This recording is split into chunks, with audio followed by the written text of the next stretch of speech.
Okay, guys, I just wanted to come on and record a video in which I'd like to share with you a blog post that I wrote, must be 8 years ago now, nearly 8 years ago. It was in 2015, at a time when I was grappling with the idea of patience and what patience meant and what it meant to wait for your dreams to come true, what it meant to wait for something that you wanted so desperately to happen, something that you so desperately wanted to become a reality. And one day I just sat down and wrote this, and the words just flowed, and for me it's always felt very poignant to read.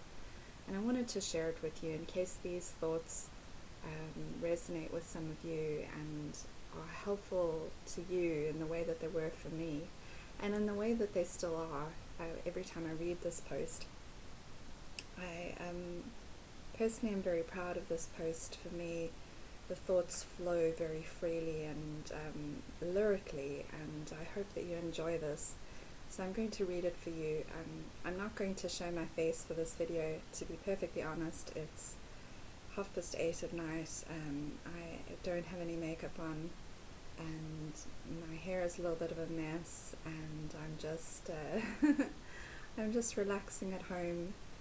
So just I hope that I don't mind that, and I hope that you enjoy just listening to me read this post for you, and don't mind that you can't see my face.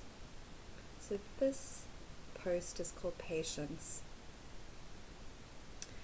I've felt for a long time that patience was a lost art, a treasure that we had forgotten we possessed. Sometimes the idea takes hold in your mind, though, and it can take a while before it comes to fruition, before it crystallizes into a fully mature theme or belief. Such it was with me and this idea of patience. And now that I think of it, that is fitting. When I was a young girl, I was captivated by this image of a woman whose husband had gone off to war. He had gone to do battle for the greater good, to save their country, to protect all that which he loved, including her. The image that I had was of her waiting, surrounded by silence, staring off into the distance, waiting for him to come home. There were no words or letters or reassurances to comfort her, just the unknown.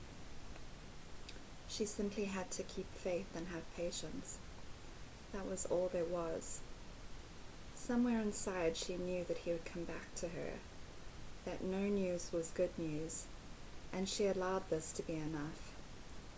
She simply welcomed and allowed the silence which lay between her and her man, and found her courage and faith within it. She found it within herself to admire and respect what he was doing, and to subordinate her own need or desire for him to this purpose. She was able to delay getting what she wanted because she recognized the value in waiting. There is such wisdom in this simple lesson, I feel. I made this image really romantic for myself. I imagined her long, soft, wavy hair and velvet gown flapping gently in the wind as she gazed off to where he may or may not be. I imagined her standing on top of a turret, or a rooftop, or in a tower. I imagined the man in his battered knight's armor, weary from the trials of war, atop a gorgeous, sleek, black destroyer. I imagined the moment when he would come home. It may have been weeks, months, years even, and finally she would see him making his way down the long, dusty road home. He would see her and smile and come to her, and the joy she would feel would be indescribable. He would know, and she would know, that this was what they lived for, that this simple pleasure made everything worthwhile. And that evening they would drink and eat with their family and loved ones, and celebrate homecoming and being together again. And that night, the man and woman would share their bed and become one, and rediscover each other's bodies, so new yet so familiar, and in doing so would reaffirm the love vows that they had made a long time ago. When I think of this story, I know that this is what I want. It occurs to me that one thing makes it all possible, the glue which holds it all together, that without it the whole thing would crumble. This is how fragile relationships are, like a perfectly bloomed rose, yet one crushing blow can destroy it.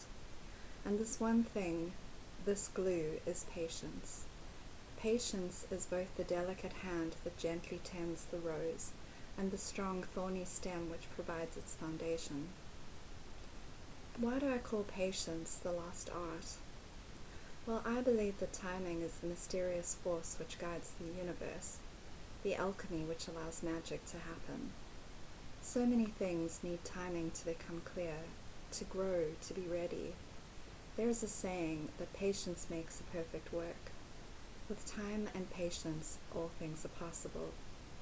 I have seen people and animals come back from the brink of insurmountable odds and gain love and healing and fulfill their dreams, but it took time. Who knows why something doesn't happen when we want it to happen? It could be because there's still more for us to learn, more healing to be done. It could be because we wouldn't appreciate or be ready for it if it came into our lives now. It could be that others play an important role in the realization of this wish, but they are not ready and have more growth or healing to do. Sometimes a particular happy event or relationship or job, or whatever it may be, is only destined to last for a particular time, in order to make way for something or someone else, or to facilitate new growth in our hearts. Or it simply has its earlier or later season, much like the rose or any other growing or living thing.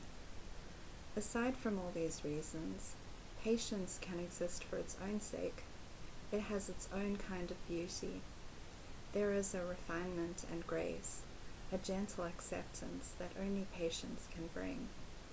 It is an art of surrender, not giving up, not being resigned, but of faith in life.